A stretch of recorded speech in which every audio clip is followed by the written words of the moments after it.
दोस्तों share market वो market होता है जहां आप अपने शेयर खरीद या बेच सकते हैं। शेयर खरीदने का मतलब है कि आप उस कंपनी के ओनरशिप का कुछ हिस्सा आप ले रहे हैं। यदि उस कंपनी को प्रॉफिट होगा तो आपको भी प्रॉफिट होगा, यदि उस कंपनी को लॉस होगा तो आपको भी लॉस होगा।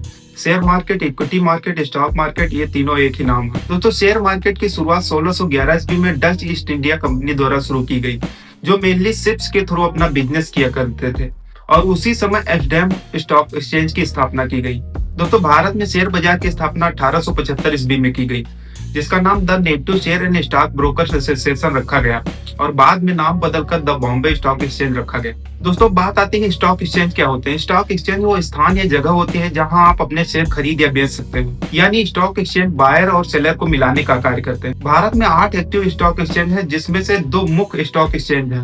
पहला बॉम्बे स्टॉक एक्सचेंज, जिसमें 5000 से भी ज्यादा कंपनी लिस्टेड हैं, और बॉम्बे स्टॉक एक्सचेंज वर्ल्ड का one of the largest stock exchange है। और दूसरा नेशनल स्टॉक एक्सचेंज, जिसमें 2000 से भी ज्यादा कंपनी लिस्टेड है। दोस्तों आपने सेंसेक्स और निफ्टी जैसे 2 शब्दों को सुना होगा। सेंसेक्स का फुल फॉर्म सेंसिटिव इंडेक्स होता है। Sensex basically Bombay stock exchange की 30 कंपनीज की कंबाइंड वैल्यू होती है, जिसकी combined value free float market capitalisation method से की जाती है। और बॉम्बे स्टॉक एक्सचेंज इन 30 कंपनीज की लिस्ट को टाइम के साथ रिवाइज करता रहता है। और निफ्टी, जिसे निफ्टी 50 भी कहते हैं, नेशनल स्टॉक एक्सचेंज की 50 कंपनीज की कंबाइंड वैल्यू होती है, जिसकी combined value free float market capitalisation method से की जाती है, जो कि सेंसेक्स जैसा सेम मेथड होता है। दोस्तों securities and exchange board of India से भी एक महत्वपूर्ण रेगुलेटरी बॉडी होती है, जो कि शेयर मार्केट में एक अहम रोल निभाती है ताकि फ्रॉड से बचा जा सके। दोस्तों शेयर मार्केट में किस कंपनी की लिस्टिंग होनी है, ये सेबी ही निर्धारित करता है। जब कोई कंपनी पब्लिक के सामने अपना पहली बार शेयर लॉन्च करती है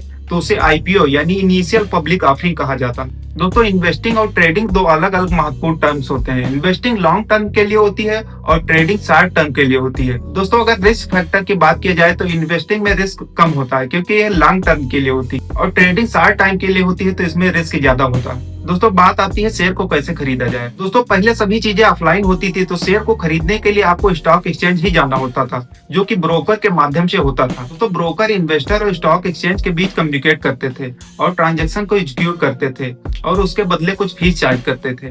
दोस्तों अब सभी चीजें ऑनलाइन होने का कारण इन ब्रोकर्स का काम ऑनलाइन एप्स और थर्ड पार्टी एप्स करती हैं, जिसमें ब्रोकरेज रेट भी कम होता है। दोस्तों पहले बड़े इन्वेस्टर ही ब्रोकर्स को अफोर्ड कर पाते थे।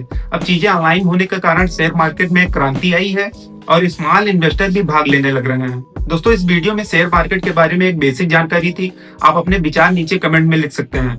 मिलते हैं किसी और वीडियो में किसी और टॉपिक के साथ। धन्यवाद।